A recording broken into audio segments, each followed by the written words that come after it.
Bayangan di balik pintu tertutup. Karya Kang Ramli, author.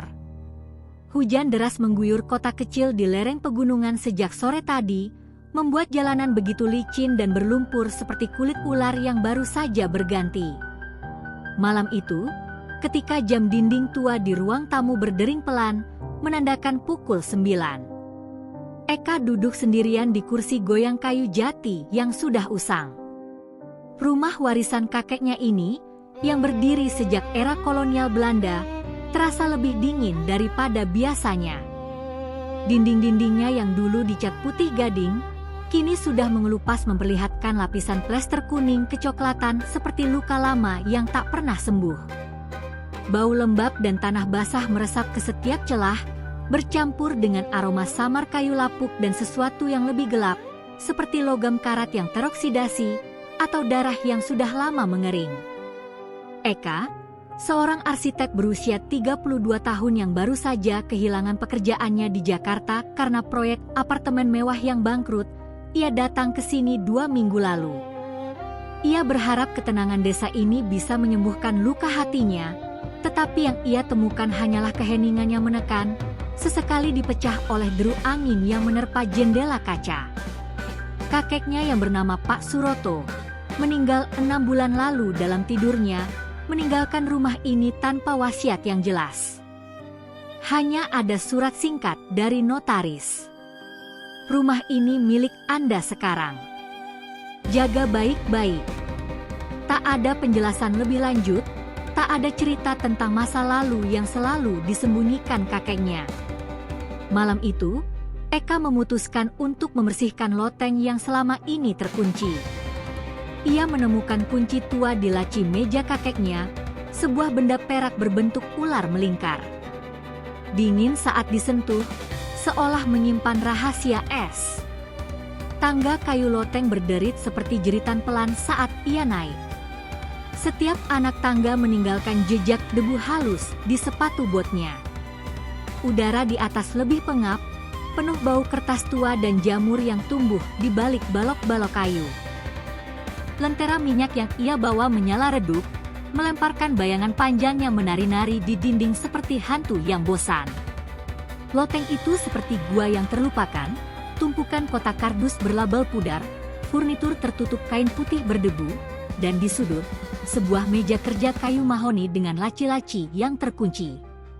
Eka meniup debu dari permukaannya, dan serpihan halus beterbangan seperti salju hitam. Di atas meja, ada sebuah buku harian kulit coklat, sampulnya retak-retak seperti kulit buaya yang kering. Ia membukanya dengan hati-hati. Halaman pertama penuh coretan tangan kakeknya, catatan tentang tanaman obat di kebun belakang, resep jamu untuk batuk, dan daftar belanja sederhana. Namun, semakin ke belakang, tulisan itu berubah. Kalimat-kalimat pendek yang tergesa-gesa, seperti bisikan yang takut didengar. Malam itu, aku mendengarnya lagi. Langkah kaki di koridor. Itu bukan milikku. Pintu kamar itu jangan pernah dibuka. Eka merinding dan tubuhnya pun bergidik. Koridor mana? Rumah ini hanya memiliki satu koridor panjang di lantai bawah yang menghubungkan ruang tamu dengan dapur. Namun, kakeknya sering berbicara tentang pintu rahasia saat Eka kecil, meski selalu diakhiri dengan tawa dan gelengan kepala.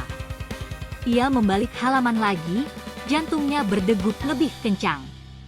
Ada sketsa kasar di sebuah pintu kayu dengan ukiran bunga mawar, dikelilingi simbol-simbol aneh seperti mata yang mengawasi. Di bawahnya, tertulis, "Dia kembali.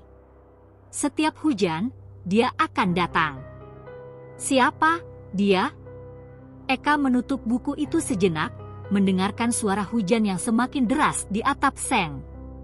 Tiba-tiba, dari bawah, dari koridor terdengar suara. Sebuah ketukan pelan, seperti jari mengetuk kaca. Tok, tok, tok. Ritmenya lambat dan teratur, seolah seseorang menunggu jawaban. Eka seketika membeku. Ia bukan orang yang mudah takut. Sebagai arsitek, Ia terbiasa dengan bangunan tua yang berderit akibat perubahan suhu. Namun, ini berbeda. Suara itu terlalu manusiawi. Ia menuruni anak tangga dengan cepat, lentera bergoyang di tangannya, membuat bayangan di dinding berlari seperti makhluk hidup.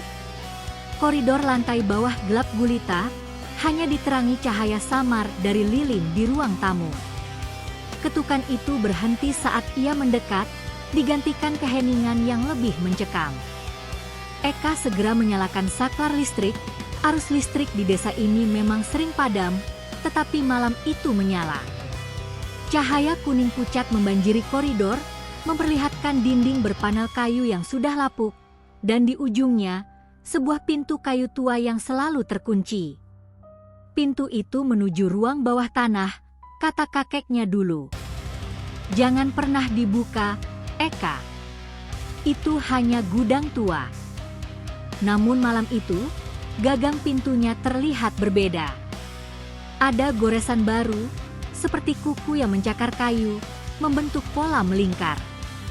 Eka mendekat, jarinya menyentuh goresan itu dan terasa dingin. Terlalu dingin untuk sebuah pintu kayu biasa. Dari balik pintu, ia mendengarnya lagi.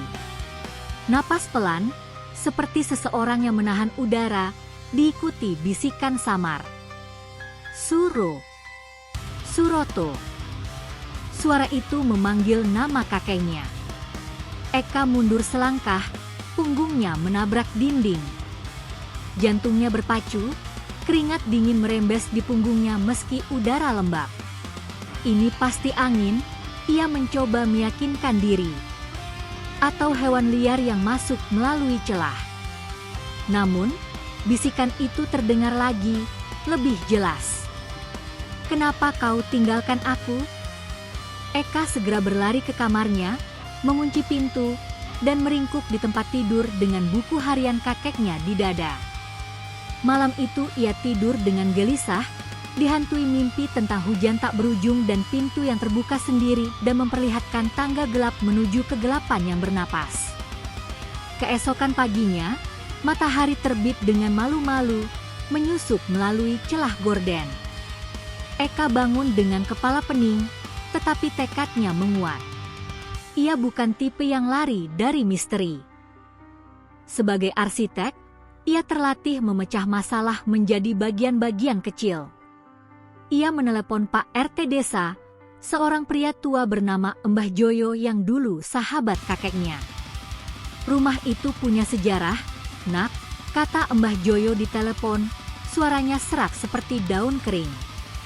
Kakekmu, ia pernah bercerita soal perang. Tapi jangan tanya lebih lanjut. Beberapa pintu lebih baik tetap tertutup. Namun Eka tak bisa berhenti. Siang itu, ia membeli obeng dan palu dari toko besi di pasar desa, lalu kembali ke rumah. Dengan tangan gemetar, ia memaksa kunci pintu koridor itu terbuka. Engselnya berderit seperti jeritan, dan debu beterbangan saat pintu terbuka lebar. Tangga kayu menurun ke ruang bawah tanah, gelap dan berbau tanah basah bercampur amis, seperti ikan busuk yang tersembunyi. Eka menyalakan senter ponselnya, cahaya tipis menyapu dinding batu bata yang lembab, ditumbuhi lumut hijau kehitaman. Di dasar tangga, ruangan kecil itu seperti makam. Rak-rak kayu penuh botol obat tua, alat medis berkarat, dan di tengah, sebuah meja operasi dari besi dengan noda hitam kecoklatan. Eka mendekat, jarinya menyentuh permukaan meja itu. Dingin. Terlalu dingin. Di bawah meja, ada kotak besi terkunci, ukurannya menyerupai kotak perhiasan. Dengan obeng, ia memaksanya terbuka. Di dalamnya bukan perhiasan, melainkan surat-surat, foto yang sudah pudar, dan sebuah liontin perak berbentuk ular, sama persis dengan kunci loket. Foto pertama menunjukkan kakeknya saat muda, berdiri di samping seorang wanita cantik berpakaian kebaya putih, rambutnya terurai panjang. Di belakang mereka tampak rumah ini, tetapi pintu koridor terbuka